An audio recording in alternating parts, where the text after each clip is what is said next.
I've been a veterinarian since 2009, and I can safely say this is one of the craziest stories involving veterinary professional conduct that I have ever heard. In an article published in November by the Veterinary Information Network, better known as VIN, details emerge involving alleged identity theft of multiple veterinarians across social media. Now, you might be saying to yourself, well, yeah, identity theft is a thing. I know that. In this case, the person doing the thefting appears to be, allegedly, the CEO or possibly other employees of a major veterinary relief staffing company called Evette. Now, this story is insane and is still developing. Now, in this video, we're going to go through what exactly has happened, how the story broke, who all is involved, and how the story is continuing to evolve. All right, guys, before I do that, please, if you don't mind, hit that like and subscribe button, help me grow the channel, and maybe share this video or other videos with friends and colleagues. All right, let's get into it. All right, so let's talk about what happened, starting with the company that is involved here. Evette is a veterinary relief staffing company headquartered in Dallas, Texas. They were founded in 2016 by Elise Burns, their now CEO. Evette functions to help pair vets and vet techs with clinics in need of those services. These types of services have popped up more and more in recent years because so many clinics are in need of staffing, and so many vets get sick and tired of their jobs and transition to more of a moonlighting kind of role. Evette claims to separate themselves from the competition by providing full service concierge service, which apparently means pretending to be you, or more of that in a second. As reported by VIN, an anonymous affiliate of Evette, we don't know if that means it's a vet or a vet tech using them, or perhaps an Evette employee itself, tipped off the moderator who runs the Facebook group called Relief Veterinarians. The anonymous tipster informed the admins of that group that Elise Burns, the aforementioned CEO of Evette, had created a profile impersonating an actual real veterinarian named Dr. Janice Andrews. Dr. Andrews, like I said, is a real-life vet who apparently had no idea this was happening. Now, before I go any further, I kind of want to paint a picture here for context purposes. There are a lot of vet and vet tech Facebook groups out there, some with tens of thousands of members. The largest, I think, is Not One More Vet. There's many others like DVM Moms and the aforementioned Relief Veterinarians, Debt-Free Vets, one of my favorites, tons more. These groups as a whole essentially represent the current zeitgeist, if you will, of vet med as an entire industry, the pulse of the industry. These groups, by and large, are limited to veterinarians and support staff. You typically have to prove you're a vet to join these groups because they are for vets to discuss personal and at-large issues of the day. If you own and operate a company whose revenue depends on courting vets and vet techs to work with you, you may find it valuable to know what the nation's veterinarians are currently thinking and what they value. Keep this in mind as we move along here. According to VIN, the admins of the Relief Veterinarians group sent a DM to this alleged false account. They wrote, "Hi Janice, I'm the admin for the Relief Veterinarian page. I'm going through the membership list and I see that you did not answer the membership questions or provide proof of being a veterinarian. Can you send me a photo of your license or your diploma? Thank you. Sarah." Sarah is the administrator of this Relief Vet Facebook group. A response came the next day. "Hi, Sarah. Thank you for reaching out. I remember filling out those questions, but to be fair, it was quite a while ago. I don't feel comfortable sending my diploma, but I graduated from the University of Missouri in 1987. Harrison replied minutes later, "Okay, can you tell me your license numbers in the states you are licensed in?" No answer. She sent another message saying that she found a Dr. Janice Andrews who graduated from the University of Missouri Veterinary School in 1987, who is a clinical pathologist and not doing relief shifts. Side note, a quick Google search shows a Dr. Janice Andrews who graduated from the University of Missouri in 1987, who seems to be gainfully employed by Antec, indeed as a clinical pathologist. Feeling certain the account was bogus, Harrison asked, "Do you want to try again?"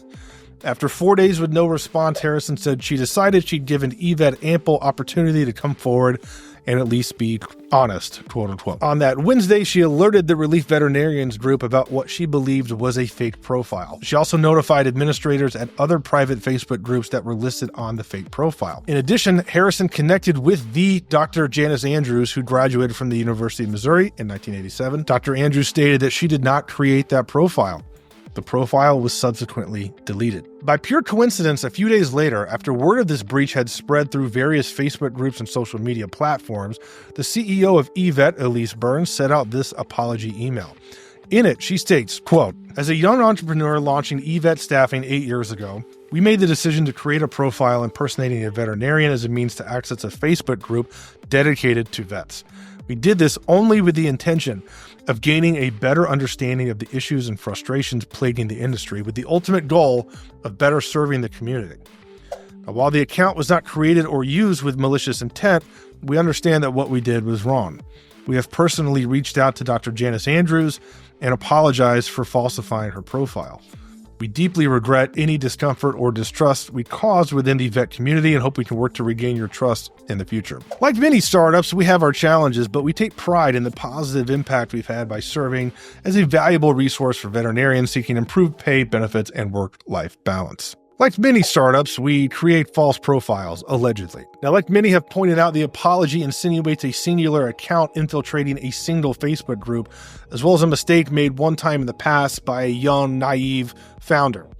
But it turns out that may not be where this ends. Word of this traveled fast, as things often do in the veterinary social media sphere. There aren't that many vets in the world, so, everybody kind of knows what's going on in the industry. Other admins of other Facebook groups started to look through their memberships and found similar accounts as the Relief Veterinarians group did. Enter Dr. Ezra Amos, founder of Vetted, another company that helps with relief staffing, much like Evette. As reported by Vin, Dr. Amos heard this news and searched the user database in his own Vetted Facebook group. Turns out he found the same fake Dr. Andrews profile in his Facebook group and removed it immediately. He also discovered another user who had a real veterinary license number, but an email that had an Evette domain. Dr. Amos contacted this doctor through other means outside of the group, and the doctor stated, quote, he had never signed up for Vetted. So what this looks like to me is perhaps an employee at Evette used a real veterinarian's information and license number to make a profile on Vetted, which is a direct competitor to their service. Why would they want to do that? My beard's gone because I shaved it because my kids have lice. Cool. Dr. Clarissa Hernandez, a relief veterinarian in California, once worked for Evette. She recently learned someone used her identity to sign up for an account on VetRoam, yet another relief vet matching platform. The account email used the same Evette employee name as was used in the Vetted account.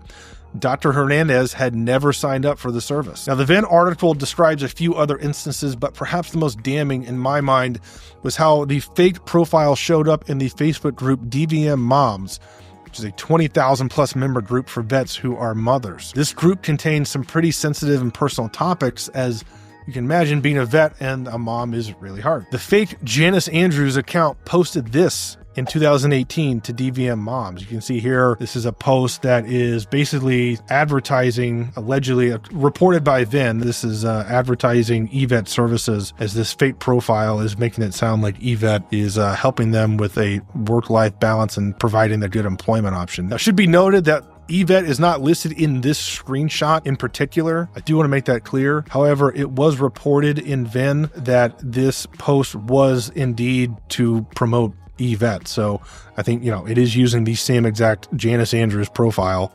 So stands to reason, that's probably a logical conclusion. This one in particular, I think was pretty egregious because, in my opinion, let's review. This is very probably a fake profile created by someone, possibly the actual CEO at Evette, impersonating a real life vet, posting in a Facebook group meant for veterinarian mothers to have a place of support, pretending to have a great experience with her own company. Now, it should be noted this is a screenshot, and since the account was deleted, you can't read the whole message anymore, but it was reported by them that this was a post supporting the use of Evette. So to summarize what appears to be happening here, Evette is founded in 2016. Someone or multiple people at Evette, possibly including or exclusively the CEO, Elise Burns, creates profiles impersonating real veterinarians in order to gain access to multiple veterinarian Facebook groups, because you have to be a vet or a vet tech to join them. These accounts are then used to make posts advertising Evette as a company, or in some cases, allegedly recruiting veterinarians directly after they're seen posting about frustrations with their current job. This was also reported in the Venn article and on the Facebook group Not One More Vet. Other fake accounts were apparently used to access competing businesses like Vetted and others, get their network of clients, and presumably as a means to, let's say, understand their competitor better. Now, I have no idea how Evette is going to survive this whole debacle. I've been informed as of this filming that some vets on Evette's platform are having their guaranteed salaries removed due to what is called changing market conditions from the messages that I saw. I didn't get permission to share the actual message, but basically it was notifying a veterinarian that they have to alter their salary or not guarantee it anymore because of changing market conditions. I'm kind of reading between the lines here, but I wonder if current market conditions could mean people are leaving our platform en masse and revenue is tanking. Now, I'm sure there's going to be some sort of defense brought forth by Evette's legal team that will seek to spin this all a certain way that sounds less damning. I imagine press releases are coming soon, if not already by the time this video uploads. And because of that, I wanted to try and reach out to one of the victims of this identity theft to get their side of the story. I posted on Not One More Vet to see if anyone has reached out to any of these victims, and Dr. Journey, who's the founder of Not One More Vet, got me in touch with someone who was willing to discuss their side of the story. We initially scheduled an interview, but ultimately she decided that she's talked to her attorneys first, basically to understand like what she can and can't say for a video like this, which I totally understand. So hopefully I'll be able to get that video out soon with an interview. If you're watching this and you're one of the victims of this identity theft and you want to talk about things and get your side of the story out there, please either email me or DM me on Instagram, DVMCellini. Happy to talk to you. Now, I should also note that I reached out to Evette by phone and email, and I received a reply from the vice president of HR simply stating that they would not be able to conduct an interview with me at this time. All right, guys, so obviously this story is still developing, so I may have to do a follow-up video in the near future here. Let me know in the comments what you think or if I'm missing any major details. Like and subscribe, please. Share it with your colleagues. Maybe watch another video on my channel if you want. Thank you very much for watching, guys. I'll see you on the next video. Peace out.